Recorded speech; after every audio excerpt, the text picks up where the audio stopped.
MPs reject two-tier policing claims in 2024 riots. Well, of course they will. It's like, murderer denies being a murderer. Well, of course he will. It's like, of course they're going to deny it. Police forces were in several cases unprepared for the level of violence that broke out in riots after the murder of 3 children in Southport last summer, a report by MPs has found. It left officers exposed to significant risk. Oh, the poor police officers.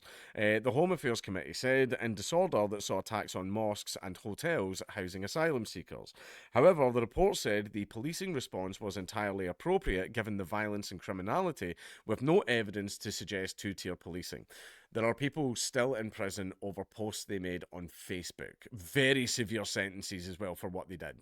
Right? Posts that absolutely failed the Brandenburg test.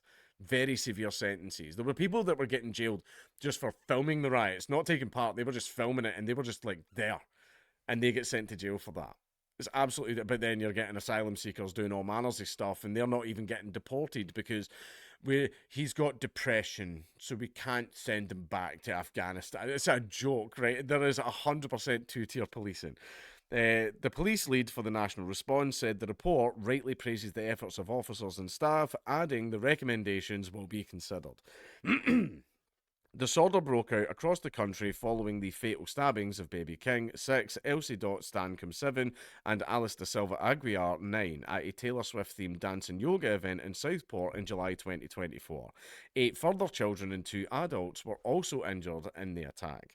Monday's report identified 246 events which took place in its aftermath, 88 of which were deemed significant, some turning violent. As of 22nd January this year, 1,804 arrests had been made and 1,072 charges issued, the report said. Acknowledging this was the worst disorder the country had seen since 2011, what was it that happened down then again, and what was the police response to the rioters? Don't Google it. Don't worry about it. Just keep your head in the sand, wee man. MPs said police forces should have better anticipated the risk of disorder in general following an initial stance of disorder in Southport. Officers across the country worked tirelessly, the report said, but forces being unable to act proactively left them exposed. The bravery and professionalism of the officers was commended after 302 were injured and between 54 and 69 taken to hospital. Staffordshire Police Chief Constable Chris Noble told the committee this will change some officers for the rest of their lives and they will live with the impacts of it for the rest of their lives. Oh, the poor little police officers that jailed the Facebook mums. How traumatising. The report found no evidence to support claims of two-tier police. Of course, we have investigated ourselves and we have established that we have done nothing wrong. Fuck off. Finding instead that such commentary undermined the efforts of officers and their efforts to jail Facebook mums. Those participating in disorder were not policed more strongly because their supposed political views, but because they were throwing missiles, assaulting police officers, and committing arson, it said. Remember when we had our own George Floyd riots? Remember the riots that I just referenced earlier that happened because that guy was shot by police? Remember all of those?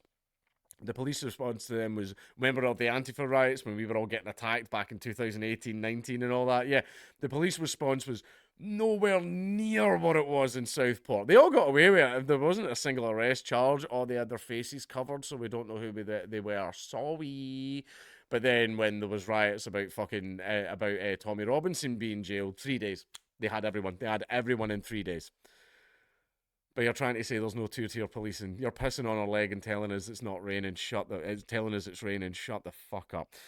Later on the day of the Southport attack, police said they had arrested a 17-year-old male. He was named Axel Rudakubana 3 days later, when restrictions preventing him from being identified due to his age were lifted. Misinformation regarding the identity of the suspect spread quickly online following the attack. Forces in the Home Office said it was a significant factor in the spread of disorder. The reports outlines the difficult position Merseyside police faced around publishing details around the suspect, but added the lack of information created a vacuum, where basically, the rumours are what's believed as truth. But it turns out in this case that the rumours were actually true. Merseyside Police's Police and Crime Commissioner Emily Spurrell told the BBC's Today programme, I think possibly there was a lack of intelligence, particularly in terms of that first so-called protest, which obviously then escalated. I think potentially potentially, if we had known some of the intentions of these individuals then and the scale, then there might have been a different response. But as I say, that response did come, but I think it might have just happened a bit too late. That is what, as PCCs, if that feedback is available for our forces, then we will reflect on that and that making sure that chiefs in particular learn that lesson. A recommendation has been made for the Crown Prosecution Service to publish its new media protocol as soon as possible and keep it regularly updated after MPs found existing guidance was not fit for the social media age. That's kind of true. However, any type of information you get from the government, the police, or the state in general is probably a massive lie that's just used to influence you. They're just going to basically go, oh, lie for your teeth so that people don't riot again. Because the British man is fed up. The British man is a little bit of a powder keg at the moment, as Southport definitely demonstrated. A CPS spokesperson said work to update that protocol began before the disorder, adding they are working to publish an updated version later this year. Alongside this, we support proposals for law reform, which will make the application of contempt law clearer and simpler. Basically, they don't want the native white British man rising up. That's what they don't want. I'll save it for the end. I'll save it for the end.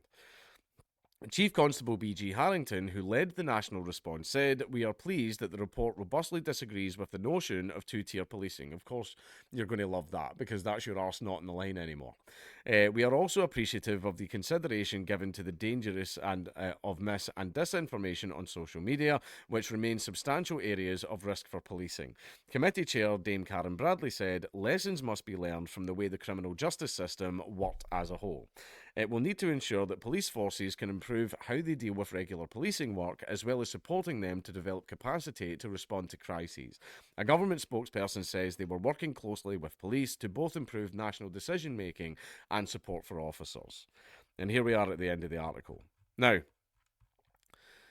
this was basically the extreme prison sentences were to basically make the native white British man shut the fuck up and be too terrified to stand up against the government. Oh shit, if you even present at the riot or you said the wrong thing in Facebook, 3 years. You just get 3 years just like that. So shut your fucking face. You sit there and you will just watch us destroy the country, and you will keep your little mouth shut, son, won't you?